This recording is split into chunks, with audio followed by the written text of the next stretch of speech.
बिस्मिल्लाहिर्रहमानिर्रहीम अस्सलामु अलैकुम वरहमतुल्लाहि वबरकातुहू। नाज़रीन, वो कौन सी बीमारी है जिसकी वजह से मीडिया को मीर शकीलुर रहमान से बेइंतहा प्यार है और वो प्यार दिन ब दिन बढ़ता जा रहा है। वो चैनल्स भी एक दूसरे के साथ आके इकट्ठे हो गए हैं जो जानी दुश्मन है एक दूसरे के, सिर्फ एक दो चैनल्स को छोड़ के। क्या वजह है नाज़रीन? इसका ये जो एक इम्पोर्टेंट सवाल है, इसका जवाब दे दिया है हमारे लेजेंड ने, रऊफ क्लासरा ने। उन्होंने बता दिया है। रऊफ क्लासरा का कहना है कि दरअसल ये कौम स्टॉकहोम सिंड्रोम का शिकार हो गई है, जिसमें विक्टिम को अपने कातिल से मोहब्बत हो जाती है, मुगवी को अपना अगवाकार अच्छा लगना शुरू हो जाता है, लुटेरा हीरो लगना शुरू हो जाता है। ये सब साइंसी और नफ्सियाती स्टडी है।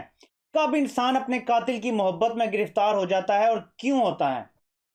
जी बिल्कुल, ये वही अल्फाज हैं जो हम हैरान थे कि क्यों मीडिया को मोहब्बत हो रही है मीर शकीलुर रहमान से। तो ये वजह रऊफ क्लासरा ने बता दी है। देखिए नाजरीन, मीडिया में लिफाफा कल्चर की शुरुआत होती है नवाज शरीफ से।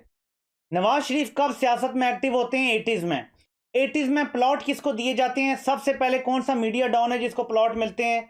ये केस सबके सामने आ गया है। इसका मतलब है कि वो मीडिया डॉन जो पाकिस्तान में सहाफत का सबसे बड़ा दुश्मन है, जिसने सहाफत को बदनाम किया, जिसने सहाफत को बेचा मुबैना तौर पे, ये सब कुछ मैं कह रहा हूं, उसने जाहिर है सहाफत को नुकसान क्योंकि पहुंचाया। लेकिन ये मीडिया को उनसे मोहब्बत स्टॉकहोम सिंड्रोम की वजह से है, जिसमें अपने ऊपर ही जुल्म करने वाला चोर लुटेरा जो है उससे आपको प्यार हो जाता है। तो मीडिया का प्यार जो है वो इस बीमारी की वजह से है।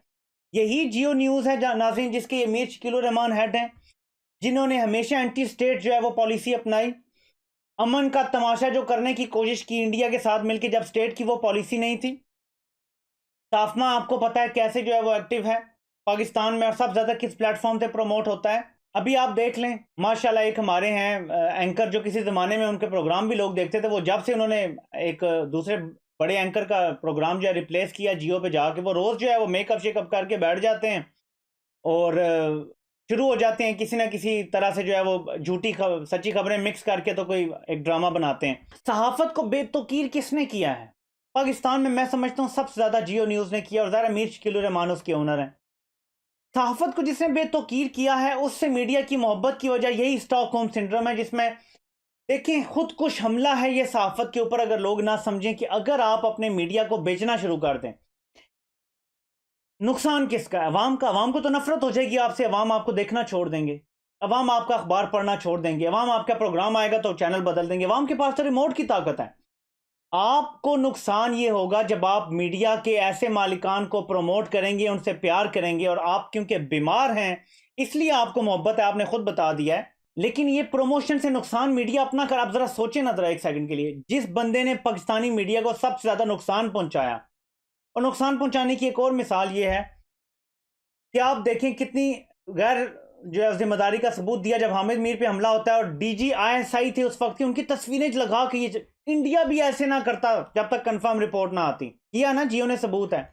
जियो पर ही ये खबरें सबसे पहले चली, जिसकी आज तक हामिद मीर इनकार करते हैं कि अजमल कसाब का ये घर है जनाब, हम उसके गांव पहुंच गए, जो बाद में और वीडियोस आए कि लोगों ने कहा ये सब फ्रॉड है, यहाँ इस नाम का कोई बंदा नहीं रहता। फिर यही जियो था जिसने नवाज शरीफ का पहले क्लेम किया कि हमने पनामा जो है वो स्कैंडल ब्रेक किया है। उमर चीमा ने कर तो दिया, साथ अंदर खाने खबर भी दे दी, हुसैन शरीफ आ गया, अभी ब्रेक नहीं हुआ था पनामा स्कैंडल। जावेद चौधरी को उसने इंटरव्यू दिया, अल्हम्दुलिल्लाह जी ये फ्लैट मेरे हैं और मेरी बहन इसकी बेनिफिशियल ओनर है। फिर लीक होता है पनामा स्कैंडल। उमर चीमा ने उस वक्त तक जो है वो वफादारी का सबूत दे दिया था जी कि अब आ गया है, मैं रोक नहीं सकता आपको, मैं पहले बता रहा हूं।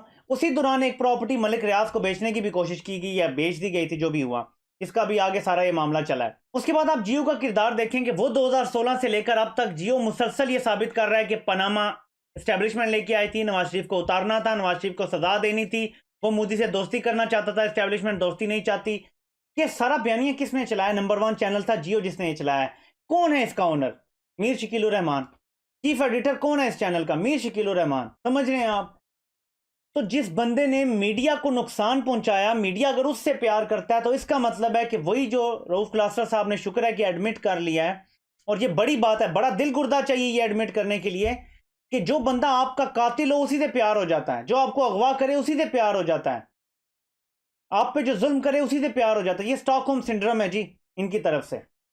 तो इसका शिकार जो भी मीडिया वाले हैं वो अपना इलाज इस तरह कर सकते हैं कि कुरान से मदद लें, कुरान को ऊंची आवाज़ में तिलावत करने से आपके ऊपर, आपकी रूह के ऊपर एक अच्छा असर होता है। रोज़ाना एक मैं बता देता हूँ 10 बार आऊज़ु बिल्लाहि मिनश शैतानिर रजीम पढ़ें। उससे ये होता है कि शैतान से आप बार बार पनाह मांगते रहेंगे। तो मैंने कहीं पढ़ा था कई साल पहले, मुझे अब एग्जैक्टली याद नहीं है कि किसी रिवायत में या किसी बुजुर्ग की किसी किताब में मैंने पढ़ा था कि 10 बार अगर आप आऊज़ु बिल्लाहि मिनश शैतानिर रजीम रोजाना पढ़ें तो एक फरिश्ता अल्लाह पाक स्पेशली आपके शैतान से हिफाजत के लिए मामूर फरमा देते हैं कि शैतान आपके करीब नहीं फटकता। फिर एक तो ये करें, दूसरा सूरह रहमान अगर कर सकते हैं तो आपके दिलों को अगर नरम करना है, ये जो आपके कालख मल चुकी है दिल पे, ये स्टॉकहोम सिंड्रोम जो बीमारी है ये वैसे नहीं है, दिलों पे कालख मल चुकी है, इसलिए इस बीमारी का आप लोग शिकार हैं। समझ रहे हैं? तो ये कालख और मैल तभी उतरेगा और इन लोगों की हकीकत आपको तभी समझ आएगी जब आप लोग कुरान से, अल्लाह पाक से रुजू करेंगे, अल्लाह से मदद मांगेंगे। फिर आपको इंशाल्लाह ताला जो है आप देखेंगे कि पिक्चर जो है वो बिल्कुल साफ नजर आएगी। अभी आप लोगों का विजन जो है वो धुंधलाया हुआ है। अभी आप लोगों को समझ नहीं आ रही कि ये वही चोर डाकू हैं जिनके बारे में बहुत सारे एंकर्स प्रोग्राम किया करते थे। आज वही चोर डाकू अपोजिशन में कौम के कैसे मोहसिन हो गए हैं। क्यों कहा जा रहा है इमरान खान को कि इनकी ब्लैकमेलिंग और इनकी सियासत में आओ? क्यों अपोजिशन इतनी देर से शोर मचा रही थी कि पार्लिमान का इजलास बुलाओ और ये वो, जबकि सोशल डिस्टेंसिंग की बात हो रही है? दिमाग खराब है इनका। भी मैं कहीं ट्वीट पढ़ा था, शहबाज शरीफ ने कहा नहीं नहीं नहीं, हम वो कैंसिल कर रहे हैं इजलास, हमने कहा है, फैसला किया है क्योंकि सोशल डिस्टेंसिंग ज़्यादा ज़रूरी है और ज़्यादा ज़रूरी है कि सब अलग-अलग रहें। अब अक्ल आई है, मैं तो कब से कह रहा हूँ सियासतदानों को एंगेज करने का ये वक्त ही नहीं है। आप देखें पीपल्स पार्टी कैसी जो है वो सियासत कर रही है। चाइना ने कब से कहा हुआ है, नेशनल डिजास्टर मैनेजमेंट अथॉरिटी के हेड ने हमें बताया कि चाइना से और अली बाबा हमें दे रहे हैं, मास्क वगैरह दे रहे हैं, इक्विपमेंट दे रहे हैं।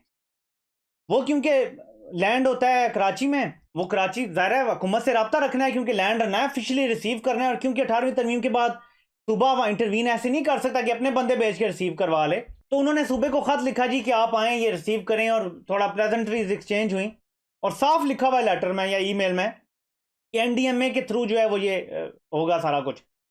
सिंध ने इसका ये बयानिया बनाया जी कि हमने रिक्वेस्ट किया था, कहीं तो ये बयानिया बनाते रहे कि हमने ये खरीदे हैं, हालांकि ये चंदा दिया है 21 मुल्कों को। अली बाबा का हेड जो है जैक मा, उसने इस पे भी सियासत चल रही है।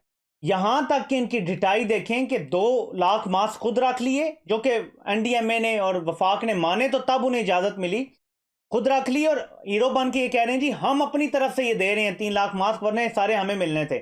बकवास कर रहे हैं, झूठ बोल रहे हैं और अवाम को फिर से गुमराह कर रहे हैं। लेकिन मजे की बात यह है कि हुकूमत ने, पंजाब हुकूमत ने इस पर सियासत नहीं की, बल्कि मुराद अली शाह का शुक्रिया अदा कर दिया। वो जो लेटर उन्होंने लिखा है जी कि हम इतने इतने दे रहे हैं, हालांकि मुराद अली शाह का इसमें कोई किरदार नहीं है। ये जो 10% थे या 40% हो गए हैं और ये मास्क भी ब्लैक करेंगे सिंध में, आप देख लीजिएगा। अभी जो मैं वीडियोस देख रहा हूं जो आ रही हैं सिंध के मुख्तलिफ इलाकों से, जिस तरह ये लोग काम कर रहे हैं वहां पे, यकीन माने बड़ी बुरी खबरें आ रही हैं। अल्लाह बचाए हमें। कोई हाल पूरे मुल्क में भी आइडियल नहीं है, लेकिन इन लोगों ने एक्स्ट्रा खराबी की है और ये वक्त आने वाला साबित करेगा कि इन्होंने क्या क्या खराबी की है। मैं बस दुआ करता हूं कि अल्लाह पाक हमारी कौम पे रहम करें, हमारे हाल पे रहम करें, सहाफ़ियों को स्टॉकहोम सिंड्रोम से निजात दें। निजात यही है कि कुरान पढ़ें, आऊज़ु बिल्लाहि मिनश शैतानिर रजीम पढ़ें, गुस्सा थूकें, अपने आप को जो है वो देखें। मैं एक बात बता दूं चंद साथियों को जो अपने आप को बहुत राइचस समझते हैं, अगर आपकी पारसाई आप में तकब्बुर पैदा कर दे, यकीन माने ऐसी पारसाई जो है वो आपने गटर में डाल दी है। समझें, आपने कभी लिफाफा नहीं लिया होगा, आपने कभी किसी से कोई फेवर तक नहीं लिया होगा, लेकिन अगर आपको इस पे गरूर है कि मैंने नहीं लिया, आपकी सारी नेकी ज़ाया हो गई है। नेकी के साथ हम्बलनेस बड़ी ज़रूरी है। हम्बल रहें खुदा के लिए। और इस टाइम पाकिस्तान में गंदी गलीज सियासत ना करें। अदालतें भी हैं मौजूद, इदारे भी मौजूद हैं, ताकतवर इदारे मौजूद हैं। किसी ने कोई कोताही की और अगर जेन्युइनली किसी को पकड़ना हुआ तो वो पकड़ा जाएगा। लेकिन ये वक्त था लोगों को बताने का, मास्क मास्क मास्क पहने बगैर बाहर ना निकलो। और इसके ऊपर एक थ्रेड किसी ने बड़ा अच्छा लिखा है जिसके मैं लाइव निश्चित में इंशाल्लाह बात करूंगा। मास्क पहनने से भी ये बीमारी बहुत हद तक आप रोक सकते हैं, इसका फैलना। अगर हर बंदा मास्क पहन ले तो कोई भी फैलाएगा नहीं। और नॉर्मल घर में कॉटन के कपड़े और किसी तरह का भी मास्क आप बना लें, उसका भी बड़ा फायदा है। एक रिसर्च शेयर किया है किसी ने, मैं इंशाल्लाह कोशिश करूंगा कि उसके बारे में लाइव नशिस्त में बात करूं। बहरहाल मेरा ये कहना है कि स्टॉकहोम सिंड्रोम से बाहर आने के लिए अल्लाह से रुजू करें, अल्लाह की किताब से रुजू करें, वहाँ पे आपको इंशाल्लाह ताला हर चीज़ का इलाज मिलेगा। और फिर मीर शकील रहमान से आपकी ये जो मोहब्बत है इसमें कुछ ना कुछ कमी आएगी और आपको दुनिया जो है वो नज़र आएगी कि सिर्फ कोरोना का इलाज मीर शकील रहमान नहीं है। यहाँ तक एक साफ़ी जो है वो उनका ज़हनी तवाज़ुन ख़राब हो गया कि वो कह रहे हैं कि इमरान खान से ज़्यादा मालूमात शहबाज शरीफ को है कोरोना के हवाले से। शहबाज शरीफ वो बंदा है जिसको कोई क्लू नहीं था, 3-4 साल हो गए थे आए हुए। डेंगू को पंजाब में ज़्यादा होता था, ऑब्वियसली फूटता था। उसे कोई पता नहीं था कि क्या करना है, बस सैलाब आते थे हर साल तो लंबे बूट पहन के चला जाता था, कभी कुछ कंट्रोल नहीं कर सका। लाहौर जैसे शहर को जहाँ पे खरबों लगा दिए, वहाँ पे सीवरेज का निज़ाम नहीं दे सका, साफ पानी का निज़ाम नहीं दे सका। उस बंदे को कह रहे हैं कि ज़्यादा इन्फो है। बहरहाल ये स्टॉकहोम सिंड्रोम और ये सारा जो कालक है दिलों पे, ये उतर सकती है अगर ये अपने ऊपर रहम करें और अल्लाह पाक से मदद मांगें। मेरा काम था मशवरा देना, मैंने दे दिया है, आगे इनकी मर्जी है। अल्लाह पाक आप सबका हामी और नासिर हो। आप सबके सुनने का बहुत बहुत शुक्रिया।